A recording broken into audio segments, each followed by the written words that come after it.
What's up, everybody? I got new glasses. Do you like them? Well, they're already on my face, so if you don't like them, just don't say anything about it, okay?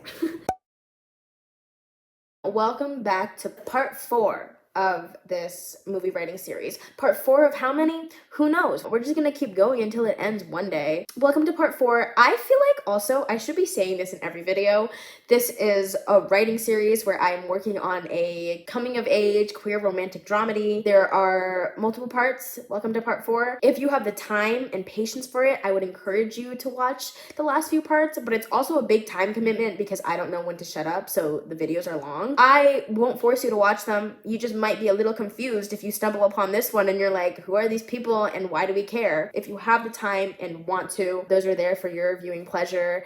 But if you've already caught up, hey, welcome back to part 4. If not, welcome. You know, like, you might not understand everything we're talking about, but you're here and you're a rallier and I support that. And before I get into this, I just thought I'd do some housekeeping, you know, since we're already here. Yesterday was June 27th, and that marks the end of the elementary academic school year. And that was also my last day at my childcare job. Love working in childcare. I think working with children is very important to me. I truly think children are the pillars of our society, and I think that we need to take them more seriously. I think that children deserve so much love and care and attention. I could go on and on about this. This is not what you need to hear. But, in tandem with that, in the spirit and honor of figuring out and navigating how to have this transparent and open online relationship while also keeping my own privacy, something that I'll share too is that I'm also having a very big life change because I'm moving back to Ontario. And so that is going to be a very big shift for me as well, and figuring out how this is gonna look and how this is gonna look. And so with that being said, those are my housekeeping items, those are my life changes. I am officially unemployed until I move. I have a lot of hours of free time to be able to pack up some things and do some more writing, which is actually a phenomenal segue into talking about writing. I would love to share with you what I wrote the other day. I think it's really cute. It's not my fault that I'm a romance girl, and I feel like we just haven't talked enough about romance yet. After all, this is also a romance story. I wanted to dedicate some precious time developing the romance in the story between our two girly pops. Okay, let me give you the rundown. I think I mentioned a while ago that there was going to be a bonfire scene that was happening. So where the plot stands right now, there are two meet cutes. The first one happens at the pep rally, and I consider this one like a pseudo meet cute because they don't actually talk to each other and they don't really meet each other. Noah just sees Cassie for the first time. The pseudo meet cute is just to plant the seeds of, okay, this is our love interest, we are immediately going to be attached to her. Their second meet cute, which is actually their meet cute, is going to be the scene where they bump into each other in the bathroom. And it's that scene that I talked about in, I don't remember which video. Noah's in the bathroom and Cassie comes in and she's crying, and that's where they meet each other. I don't know if I told this lore, but the reason why Cassidy's crying is because she just recently broke up with her boyfriend Finn, who I mentioned maybe in a couple of videos ago, but he is our himbo. We love him. He is Cassidy's equally as attractive boyfriend, ex, who she comes out to. When Noah finds her crying in the bathroom, they didn't break up then, they broke up in private, but she's just feeling a lot about it. She's feeling a lot about it because this breakup happened because she discovered her queerness. And that's a lot to handle, especially for someone like Cassidy who knows that the potential of not being supported by her family is just really stressful. Like, it's a lot to hold on to. And so that's the reason why Cassidy was crying. I didn't write it down yet, but I think during this conversation, Cassie's gonna mention something about a bonfire and she invites Noah. Also, guys, I might age them up. I have no idea yet. I need to like look at an actual school calendar and compare it to their ages and see if it makes sense. Because they could be grade 10, they could be grade 11. I don't know, but I will figure that out. I think that's all the lore that we need to know before jumping into this scene. The bonfire is actually hosted by the seniors, and they do it every single year. This is an annual, I'm making this shit up as I go, I should write this down. The seniors do it every year. They go down to the beach and they light a bonfire and they have a party and they get drunk and they go crazy. That's the vibe. Okay, that's the vibe. Love it. I'm there. Are you there too? Now we can dive into the scene. Okay, so setting the scene, Both of them have found a big log that they're sitting on. So they're sitting on the log. Oh, I wish I had a better log. Oh, my water bottle is a good log. Okay. This is the log that they're sitting on. I also hope you like all the stickers on my on my water bottle. Most of them are from children. Imagine my fingers as legs, and this is how Noah's sitting on the log. Cassidy is sitting in front of her like this, but she's sitting, oh, well, I could just show you how she's sitting. She's sitting with her legs tucked up like this kind of vibe, you know? Noah's not holding a red cup. Cassidy's the only one with the drink. And so Cassidy's sitting like this with her red solo cup like this. And then Noah is sitting in front of her like this. And then the bonfire is kind of like a little ways away, so you can see the party and you can see the embers, but they're having a together moment. Okay, so bonfire. Both girls are sitting on a log. I wrote that down. Oh my. Both girls are sitting on a log at the beach away from the bonfire. Okay, I already said that. Cassidy has a red cup in her hand. If I just read it, I didn't have to do all of that. Cassidy has a red cup in her hand. Noah doesn't. They're sitting across from each other. Noah with her legs tucked to her chest. Oh! I had it wrong. I had it wrong, guys. I had it all wrong. I had it all wrong. Okay. Cassidy has a red cup in her hand. Noah doesn't. They're sitting across from each other. Noah with her legs tucked in. That makes more sense. And Cassidy with hers outstretched. Cassidy takes a sip from her drink and makes a face. And then she passes the cup over to Noah. Noah says, she's like, no, not after the face you just made. Cassidy giggles, like really giggles. And Noah thinks, oh no, I like you. Okay, next. Oh, and Apocalypse by Cigarettes After Sex is playing in the background, by the way. I wrote that up here. So just picture two girls at the beach and you're listening to this. Okay? Do you see it? Do you see it? So then picture them sitting at the beach at nighttime, fire in the background, this song playing. And they're just talking, just two girls talking to this song in the background. Or like that vibe. I don't know if it's gonna be really that song. That's what I was listening to when I was writing it, so it was just in the mind. Okay, what next? Oh, okay, yes, I remember. So they're sitting and they're drinking and they're just looking at each other. And Cassidy looks at Noah's jacket, and obviously it's her dad's jacket. And she goes, is that your dad's jacket? Cassidy asks. Noah nods. Your dad has great style. Noah smiles. Yeah, he really did. There's a pause, both wanting to say something, neither of them knowing what to say. Okay, now the elephant in the room has been addressed. We are talking about her dad now, for the first time in the movie. We know that he's passed. We know that he's no longer here on Earth. But now we've actually acknowledged it. Like, someone has brought it up, and it was Cassidy. And then there's a small moment of silence, or a beat. And then Noah actually reaches over for the drink that she passed on earlier. And she said, actually, I'm gonna have some of this. And so she reaches for the drink. Their fingers touch. Obviously, duh, I'm not gonna have a little passing the thing moment without a little finger touch. Obviously, I know their fingers touch, but they don't make a really big deal out of it. I just know that it happens, and so I'm making a big deal out of it. Noah drinks it and makes a face. And then Cassidy says something along the lines of, you don't have to talk about him if you don't want to. Slash, like, do you want to talk about him? Like, she's offering this space, opening this door for Noah and providing her with this space of, like, would you like to talk about this really hard thing that you went through? And Cassidy for Noah has been somebody, not even just a partner in a romantic sense, but somebody who has been such a, what's that word? A catalyst? Is that right to use here? That starts her grieving process and being able to fully express every emotion that needed to be expressed during that time. This grief has really been suppressed, and initially not by choice. I think her dynamic with her mother has also been a huge component in that suppression, but having Cassidy as somebody who has opened this wonderful door to being able to let all of this go in a safe space, I feel like that's who Cassidy will be for Noah. And I think that's also just a beautiful thing. Anyway, going back to this. And so Noah responds, she's like, I just like haven't really actually talked to anybody about him. And I wrote, the air feels fragile and delicate in a very magical way, in the way that it should. And I think the fragility here is not a bad thing. It's more of like, this is a really fragile topic.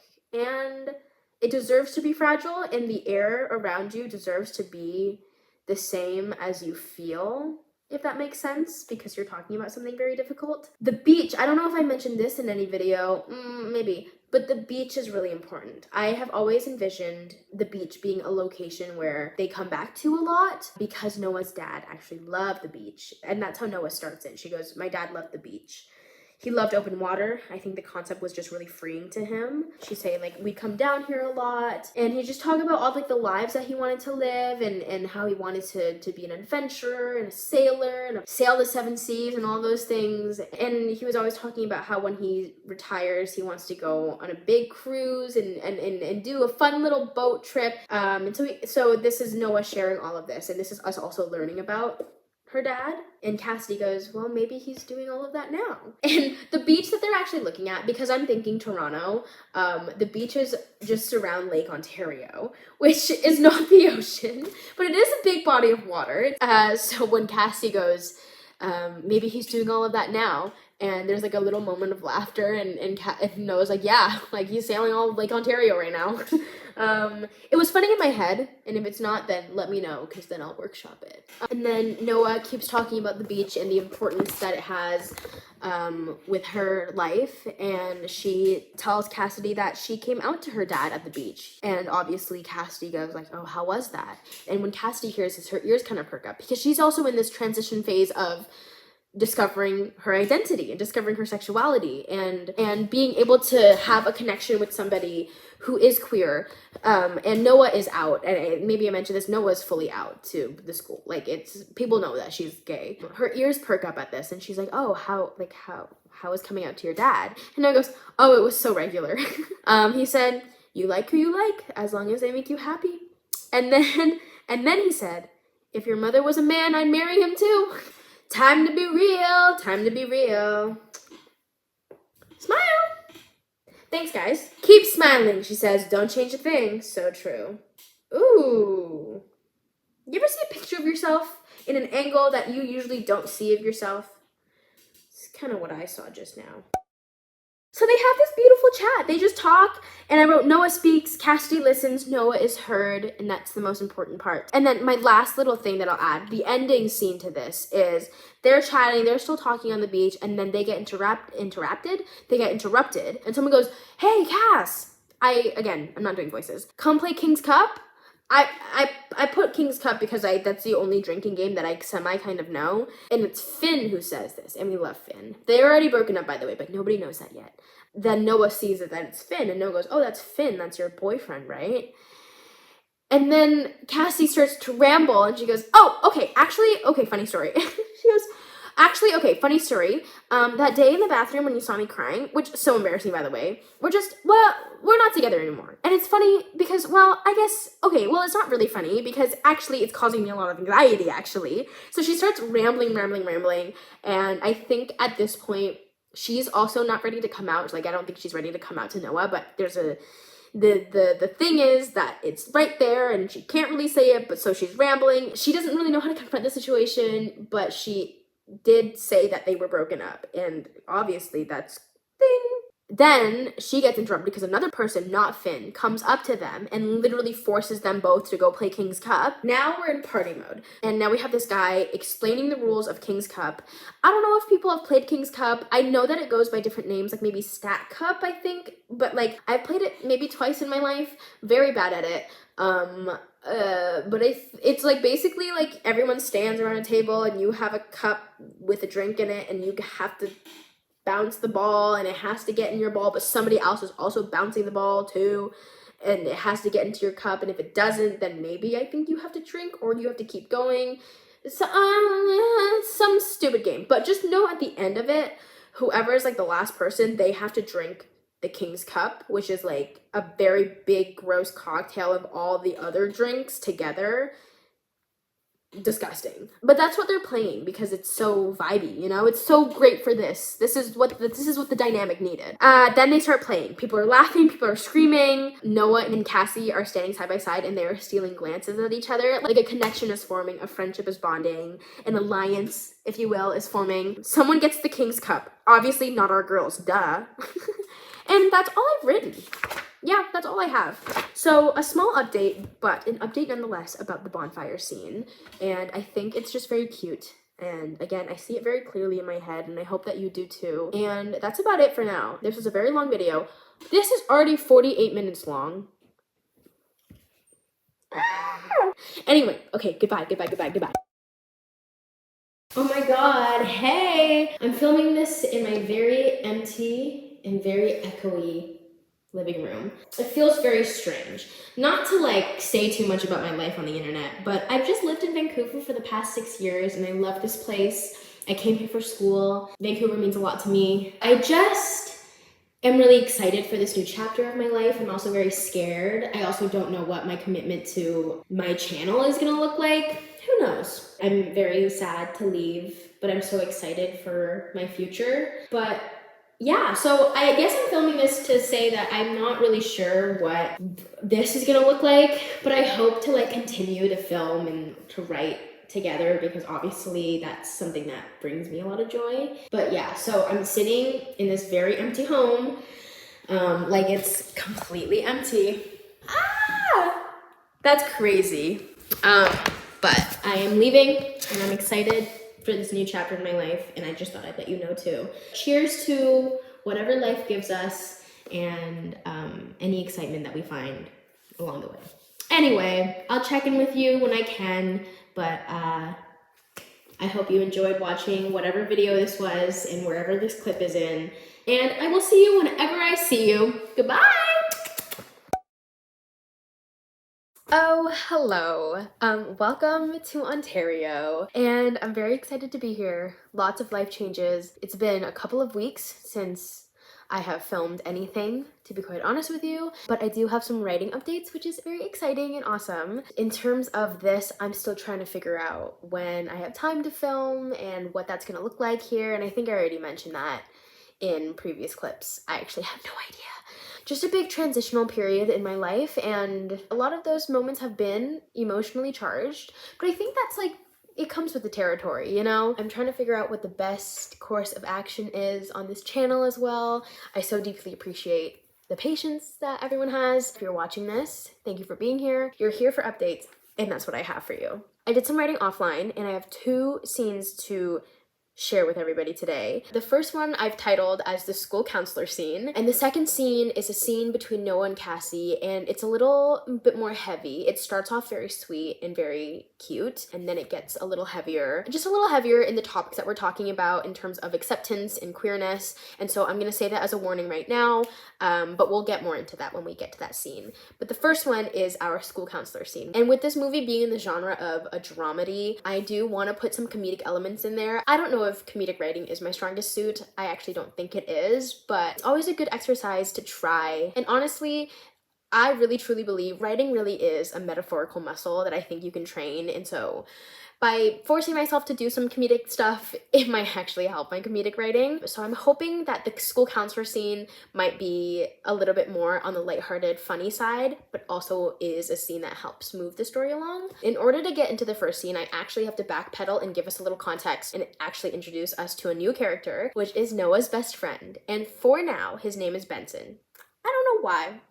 I don't know why, but the name just came to me and it kind of stuck there for a minute, and I was writing and I just needed a name, and for some reason Benson was the first one that just like showed up in my head, and so I was like, okay. So for now it's a placeholder name, could change, I don't know. But Benson is Noah's best friend. They're besties for life. They've been best friends for a while in my head, and he's just a sweetheart. We love Benson. Noah's mom is always wishing Benson was a girl so that Noah and Benson could be together. Okay, so let's go back in time to the beginning of the movie. And so I said that I wanted the movie to start on a Sunday, but it's actually gonna start on a Friday.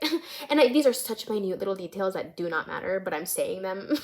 The movie's starting on a Friday now because when we get introduced to Benson's character, he's actually here to drop off homework for Noah, any of her schoolwork that she's missed during the day, and he's been doing this every single day for her. I think it's just a sweet little gesture for her to be caught up and to not like lag behind in school during this time. And whether or not she's doing the homework, I have no idea. And also like an excuse for him to check in on her and see how she's doing. It's also revealed to us later that this was also Noah's mom and his idea. You can tell that there's a relationship there too. It also helps introduce this theme of education still being very important and very vital to Noah's mother, regardless of the situation that's happening right now. And so all of these elements are like tying in together to create the narrative, if that makes sense, but also at the same time just showing what kind of a person Benson is and what kind of a friendship that they have. Okay, so this is Benson, and I haven't really fleshed out his character much yet. I'm planning on giving him a lot more depth. I just gotta work on that character. Now we're gonna fast forward to the Monday, which is Noah's first day back at school, the pep rally day, the first day that she sees Cassie in person. But before the pep rally, before any of that happens, Noah is in her homeroom class, and as everyone's leaving, Mrs. Nelson, who's her homeroom teacher, stops her and goes, let's check in, girl. Let's have a little check-in, one-on-one moment. It's just a really sweet moment where Mrs. Nelson is checking in on Noah, how she's doing, how she's feeling, and what the best course of action is for her throughout the school year. And she also recommends Noah to go see the school counselor, which Noah doesn't really have any reaction towards. Like, she digests the information. She's like, oh, okay, cool, noted. So that's a building scene with Noah and Mrs. Nelson. And then we have the pep rally. And then we have the little meet cute. We see Cassie on the stage doing her thing. We see her shoot some hoops or whatever sport that they're doing. And then we have lunch. And lunch is the first time we see Benson and Noah interacting just themselves as friends at school. I'm picturing them sitting outside under a big tree and they're eating lunch. It's a beautiful sunny day. Benson's just asking Noah how school's going, how everything is. And Noah's like, I'm doing honestly very fine in school. Like, she's like, I'm really not behind at all thanks to you and my mom. And then Noah asks Benson, do you know anything about Cassie Walker in Mr. Blank's homeroom? I don't have a name for this guy yet. And Benson starts to laugh with his mouth full. He's like laughing because he knows exactly where this is going, because he knows his best friend. He knows. And he laughs and he goes, you think I know people in this school? Like, he's like, bitch, you think I know anybody but you and me? You think I care? Because both Benson and Noah in reality are very like heads down, get through high school, we are each other's friends, but like we're scared of everybody else. They're just like very introverted people and they don't need anybody else but themselves. And then Noah laughs and she's like, damn, like what'd you do for the past 2 weeks then? Like suffer? But then she shuts that down quickly and she's like, okay, shut up. But like, really, do you know anything about her? And Benson, he knows his best friend so well. And he's like, why? He's like, why? Because you saw her for 2 seconds in the gymnasium and now you're in love with her? And then, like, Noah doesn't respond because what if he was right? Okay, and so what about it? What if she is in love? Then what? What's the problem? And so there is silence because Benson really hit the nail on the head. So obviously Benson answers and he's like, God be with you. Like, genuinely, God be with you. All I know is what you know, that she's super white, that she's super rich, and she's super straight. If you heard that big sigh, that was my dog Charlie, and he's just right around the corner, but I'm not gonna bother him because he's sleeping, but you just have to believe me. Because here's the thing, as we have mentioned before, Finn and Cassie, power couple, prom king and queen, Cassie and Finn. But we know that Cassie and Finn are not endgame, they're actually broken up. But right now, our characters don't know this. Our characters know what the audience knows. Super rich, super white, super straight. And Noah, she suspected it, you know? And hey, from one queer girl to the other. If you've ever experienced having a crush on a straight girl, it's just not, nothing else to say. Noah laughs and Benson laughs too, and he's like nudging her on the shoulder, and Noah's like smiling and she's laughing, and Benson's really happy that she's smiling and she's laughing, and he's like, I'm just glad to see you're smiling. And it's just such a sweet little friendship and they care so deeply for each other. And then he's like, other than being in love with the straight girl, like, how's your first day? Like, honestly, how's your first day? And Noah says something along the lines of, well, honestly, thanks to you and my mom, I'm actually like not behind in school, but Mrs. Nelson thinks I should go see the school counselor. And Benson listens to this and he's like, Mrs. Nelson is making very good points. I wrote down that Benson gives her this look that's like, not a bad idea. But this is the face that I drew, which is, but it's just this look of like, oh. And then Noah's like, oh. And the next scene, we immediately cut to Noah sitting, twiddling her thumbs at the desk of the school counselor. I wanted this scene to be quite comical. I think sometimes chatting with the school counselor can be really scary. She's just sitting there, she's like not sure what to do. And the school counselor, I'm picturing very comical, I wrote Woody Harrelson vibes, like the teacher in 17 again.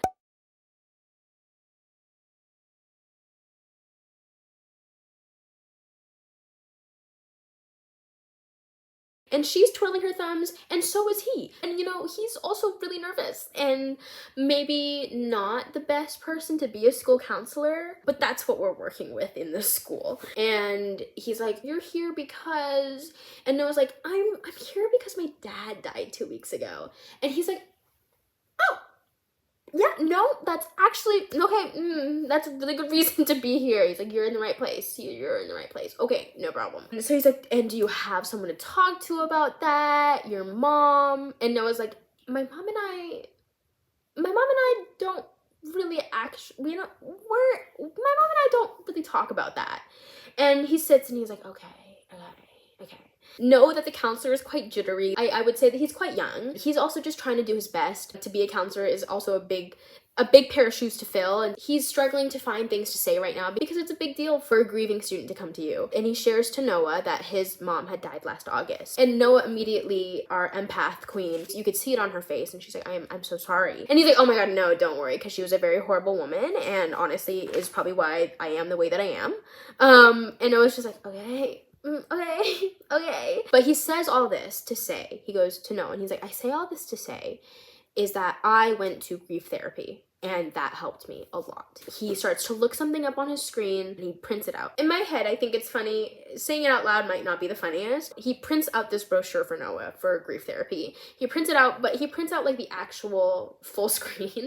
In my head, it's funny, you know what I mean? Like he prints out the whole screen, like the URL is there, like his email is in the back page, like you can see his confidential information in the back, and he just prints out the entire computer screen, which in theory is really funny to me. In practice, we'll see. And he prints out this paper for Noah for youth grief therapy. He points to it and he goes, if this interests you, he's like, I'm not forcing you to do any of this, but if it interests you, there's a youth community meeting every Thursday evening. And he's like, I think you should go. I'm excited for grief therapy to be a part of this movie. I have ideas of how it's going to help Noah and how it's going to help her mother. And so that was a quick little walkthrough of our school counselor scene. I hope it was fun. I don't know. We'll see. We'll see what it looks like when it's all written down on paper. Because right now, genuinely, chicken scratch. For now, that is what I have planned for Noah in terms of just mental health and taking care of her brain. Moving on to our next scene. This one is Noah visiting Cassie's house for the first time. Forgive me for not telling this story in chronological order. I also don't write in chronological order, so it's kind of like it bops from scene to scene. This scene specifically happens when we've already gotten a little bit of an established relationship between Noah and Cassie. In my mind, when this scene is taking place, they've already kissed. I haven't written the first kiss scene yet. I have no idea when that happens, but just know that when we see them here, they already have created some kind of relationship. I don't know if they're girlfriends yet. I have no idea, but they've definitely kissed and they definitely have shared feelings with each other. This is just simply Noah going to Cassie's house for the first time, and things going a little awry. I have the whole skeletal scene written down over here, but I have written some of it on my laptop, which I have some of it written down on my laptop that I'll share first, like just the beginning introduction area, then we'll migrate back to the notebook. Also for context, I'm still picturing this movie being set in Toronto or some equivalent metropolis, but right now I'm picturing Toronto, and so that's where I'm gonna keep writing it. In Toronto, there are neighborhoods that are quite wealthy, and I'm pretty sure that area is called Millionaire's Mile. I looked it up. Before I get into this scene, I just imagine Noah and Benson driving up and down these neighborhoods, looking at the homes that they know that they're never gonna live in, and then joking about egging them. And there's this one house that they joke about egging the most, and it's at the end of the cul-de-sac, and it's this big white house. They always want to egg that house. Anyway, so that's some context before jumping into the scene, because it turns out that Cassie lives on Millionaire's Mile, a neighborhood that Benson and Noah frequently drive through and joke about egging, as I have mentioned before. She looks through the window, imagining Cassie growing up in this neighborhood. Cassie is quiet behind the wheel, focused with her hands at 10 and 2. They pull up to the big white house at the end of the cul-de-sac. "This is your house?" Noah says. Cassie sinks in her seat a little bit. "Yeah, I know," she mumbles. Noah looks at her. "You hate it. When we moved here after Mom married Mike, it's just..." And she's pulling at her fingers when she's saying this because obviously Cassie didn't live in this house prior to her mom marrying Mike, which was a very new relationship. It's not the house that Cassie grew up in. It's not the house that feels like home to her. It's also a house that I don't think that she really wants to live in. And Noah finishes for her and she goes, "It's not your home." And Cassie looks at Noah, she smiles and nods, and she's like grateful for this understanding. This, obviously, she's like, this is this beautiful grand house, and I'm privileged and lucky to be here, but it's just not my home. Cassie looks at Noah, she smiles and nods, she puts the car in park and pulls the keys from the ignition, and she's like, let's go inside. The house is, on a definition level, spectacular. The living room and the kitchen itself are probably the size of Noah and her mother's apartment. They walk through the halls, Noah stopping to look at the frame photos of Cassie's mom's wedding photos. So they're plastered all over the walls, and you can tell like this was recent because these pictures are not old. And she's looking at all these frame photos that are scattered all over the walls, and she lands on a photo of Cassie. And it's clearly a posed photo of her. It's very sweet, it's very cute, of her sitting in an open field. Noah looks at it, she's like, this is cute. And Cassie turns bright pink. She covers the photo with her hand. She's like, I actually can't have you looking at that. This was not my choice. And Noah like tries to take her hand off the photo. She's like, stop. She's like, stop. Like, let me see it again. Let me see it. And Noah tries to pry Cassie's hand away. And in the heat of the moment, Cassie goes, I think we should see my room. And she says it in a way that just like, obviously it wasn't suggestive, but when you're 16 years old, going to your room when your parents are not home. Oh, also, I should mention, no one's home. No one's home. It's just Cassie and Noah, so the house is empty. And that's why Noah is in Cassie's house right now, because no one's home. And when Cassie says this, obviously, she did not mean it in a suggestive way, but when you're like 16 and you're home alone, your parents are not here, and you're with somebody that like you've kissed once, and you're like, I just kind of want to kiss you again. It's gonna come off that way. And Cassie's hand drops after she says this, and her face, if possible, gets even pinker. She's like, I didn't mean it like that. And I really didn't mean it like that. I honestly, like, I didn't mean it like that. I meant like, and she starts freaking out internally. And Noah is like, she takes her hands and she's like, it's okay. She's like, I know what you meant. Like, let's go see your room. A great transition for these two girls to go up to the bedroom. When they're there, Cassie's room is not exactly what Noah pictured. And Noah hates to admit it. Oh my god, sorry, I think Charlie's dreaming.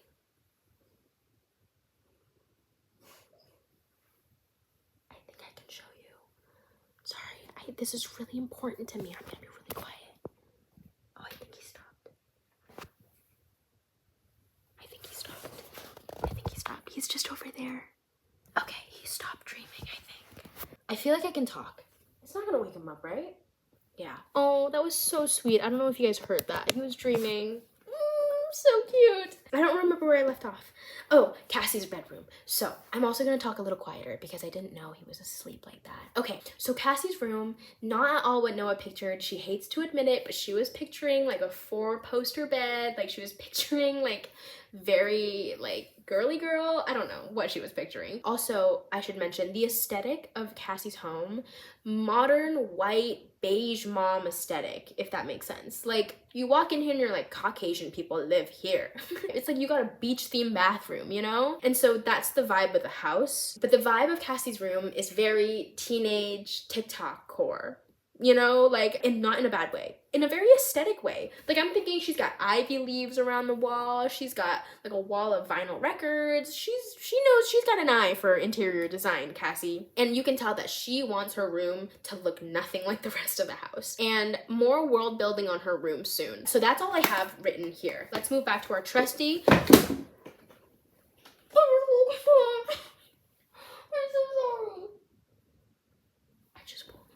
Okay, let's move back to the notebook. Not me being like, let's be quiet now, because he's asleep. Okay, so now we're in Cassie's bedroom. And now we're kind of at a standstill moment. Tension's building, and it's at a point where it's like, okay, what next? What do we do? So I wrote, Noah's sitting on Cassie's bed. Cassie is leaning against her desk.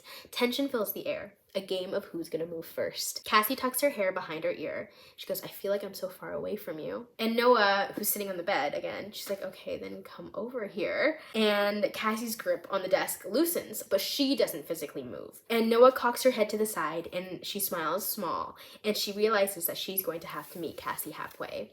And I put this in because I think What's really sweet, and I'm going off into a tangent here, but just to like talk about their relationship a little bit more of what I'm picturing in my head, this is Noah's first relationship. This is Cassie's first queer relationship. And Cassie's been in relationships before, aka Finn, and she's not inexperienced on how to be in a relationship, but she is inexperienced in how queer love looks like. Not saying that Noah has, but Noah, who's been very sure about her queer identity for her whole life, has only been picturing her relationships being queer and being in that space, in this realm. But basically, although both of them meeting each other truly at the baseline, I feel like the confidence that Noah has, because she's kind of been waiting for this her whole life, the confidence that she has is a little higher than the confidence that Cassie has, for sure. This is scary for Noah in a way that's like, this is her first relationship and this is like a really big thing and this feels really awesome and scary,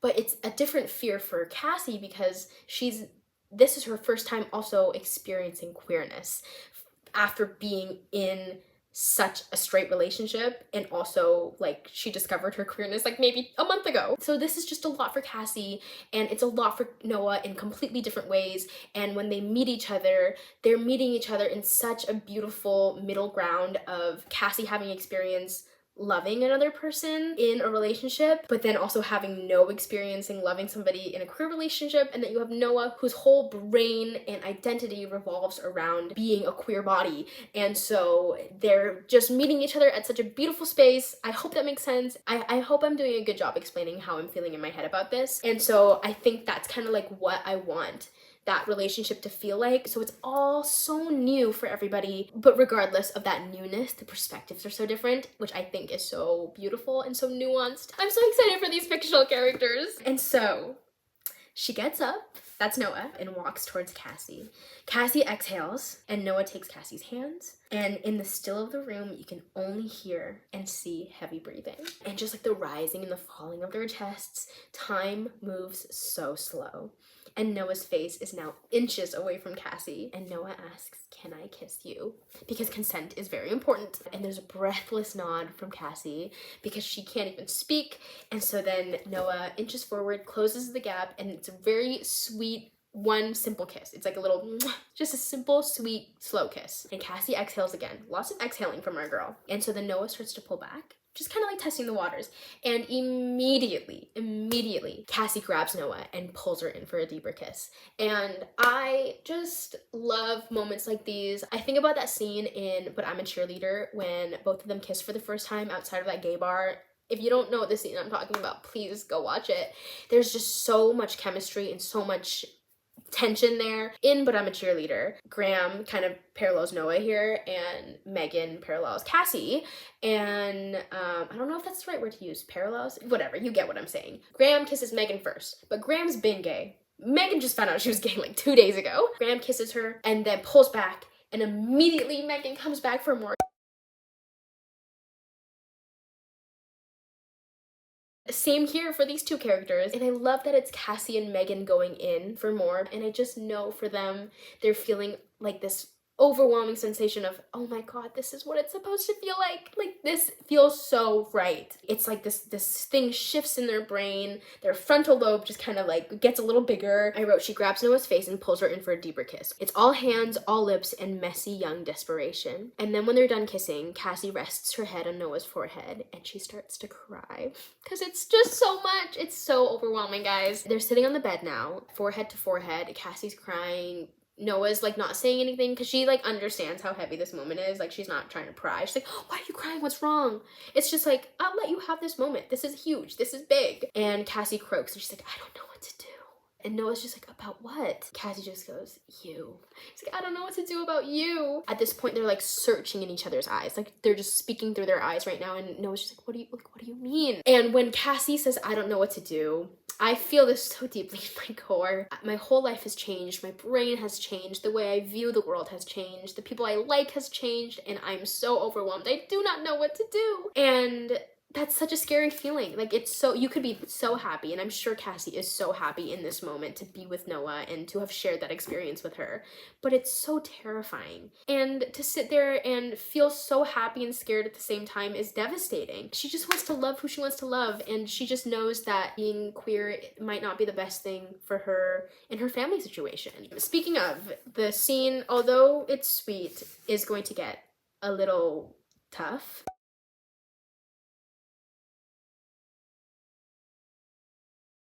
After Noah says, "What do you mean?" I wrote down there's aching desperation, because I don't think right now Cassie has the capability to put into words how she's feeling. And so she pulls Noah in for another kiss. And when she does this, the door swings wide open. The door swings wide open, and Mike, stepdad Mike, is at the door. And he walks and he goes, "Oh, your mother wants to know." And then he sees what's happening. And immediately,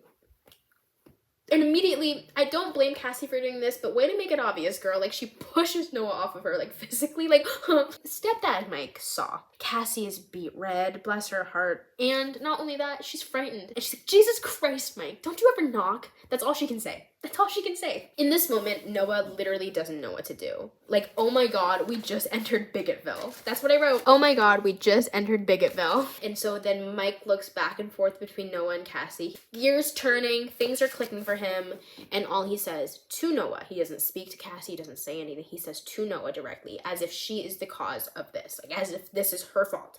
Looks at Noah and goes, "I think it's time for you to leave my house." And when he says this, Noah goes to grab Cassie's hand, and she pulls away, because of the internalized shame that she's feeling in this moment. And there's a lot of things that are happening, and obviously Noah doesn't blame her for that, but you can't not feel hurt from that. Mike turns red. He turns red, like beet red, like Caucasian white man red, and he sees this little and he just looks at Noah and he's like, "Get out of my house." And then Noah looks at Cassie, and Cassie just, tears swimming in her eyes, like gonna come down in 2 seconds. And it's not even just tears, it's genuine fear in her eyes, because when Noah leaves the house, like, what is gonna happen to Cassie? We don't know. All that Cassie whispers to Noah is "go." Like, she just says "go." And Noah, who doesn't know it yet but is already in so much love, listens to Cassie, because she will always listen to Cassie. And so she bounds down the stairs and she runs past Tofu and Tempeh, which, if you remember, are the 2 dogs that Cassie's mom owns. And she's running and she physically bumps into Cassie's mother, and Cassie's mom's like, "Oh, oh." She backs away. They look at each other. Mike is at the bottom of the stairs. Cassie's at the top of the stairs, already crying. Mike is just pissed. Mom's a little clueless, but she's gonna clue in soon, you know, like, uh-oh, like, what's happening? And Noah gives one last look to Cassie. Cassie looks heartbroken. Noah leaves the house, and she runs out the door, and she sprints down the cul-de-sac, like feet pounding on the asphalt, running, until the house is out of sight. The entire time she's running, she's just thinking, Cassie is fucked. This was, like, bad. Like, what happened just now was bad. Capital B bad. Guilt runs through her already fragile body. Like, both of our poor girls are going through so much right now. And Noah, who is dealing with such terrible grief, has found so much happiness in Cassie, and that was just taken from her. And it's just, there's so much guilt that's running through her body, because she's thinking about how it could have been avoided, and because of her emotional threshold is so thin right now, of course she blames herself for this. Of course she's holding the burden of that responsibility. So she runs down the street out of the cul-de-sac. She turns a corner until the house is out of sight, and that's where she takes a breather. She takes a pause, and her hand is, like, over her mouth, and she's, like, panting because she was just running, but she's just, like, having an anxiety attack over what has just happened. Hand over mouth, freaking out, pulling at her shirt, pulling at her hair. It's a really hard moment to witness, but it's such a raw and real, emotional, human moment.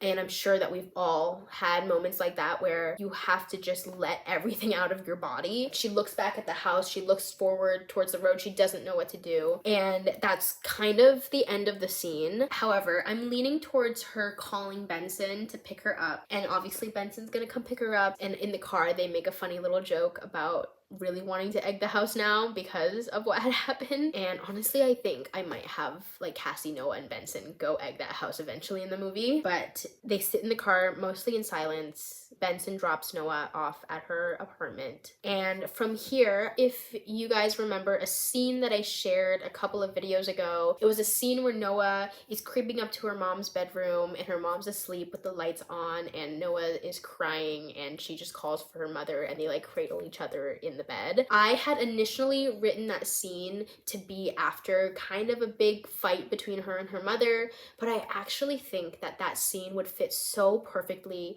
over here as a beautiful ending to this scene that we just experienced with Cassie and Noah, because I picture Noah needing somebody right now. I just think it would be such a beautiful transition to have her come home after this experience, walk up to her mom's bedroom and cry for her mom. Having those two together in the bed, holding each other. Noah's mom has no idea what Noah's gone through, but all she can see is her baby girl that's crying and needing her mom. And I think that's also gonna be a beautiful way to showcase that there is so much love within this relationship between mom and daughter, even though it is sometimes charged with a lot of anger and misunderstanding. And I think that would just be such a beautiful transition to go from this huge, big, emotionally charged moment to this massive but needed cathartic release for Noah. And yeah. Okay, so that's the scene. I am super excited to keep writing. I have so many more ideas for this, and I really do appreciate you sticking around, hanging out, watching. I really appreciate your time. These videos are long, I know, but I just love to talk and I love long form content. Charlie, come here. Oh, he's not coming. He is finding a new spot. Sweetie boy. I'll move this so you guys can see him. Sweet boy. Look at him. I love writing for young adults, and writing just for a young adult queer audience is so important to me. I just don't think there was enough media for me when I was younger, and I would have loved more stuff, especially for like Asian kids or other queer kids of color. Like, I really think that I needed that. And not that this story by any means is like the best story ever, but I think it's just something that I would have enjoyed, which is why I'm writing it. And hopefully it's something that speaks to others as well. I love writing. It's so fun. Obviously I want to post on here as well. He's so cute. Obviously, I want to post on here as much as I can whenever I have the time. Sometimes I do post my writing on my this is not a plug. You don't bother following. There's not much you can see on my Instagram. Don't bother following it. But if you're interested to see more of my words, there's a highlight on my Instagram called Words. Sometimes I just post some random bits and bobs of my writing on there. Mostly it's poetry and a little bit of prose, but not a lot of fictional young adult stuff on that highlight reel. But if you're interested in just like reading more of my work, that's where you can find it. Anyways, with that being said, that will be the end of this video. Truly appreciate your time. Thank you for watching if you're still here, and I will see you next time, whenever that is. Goodbye!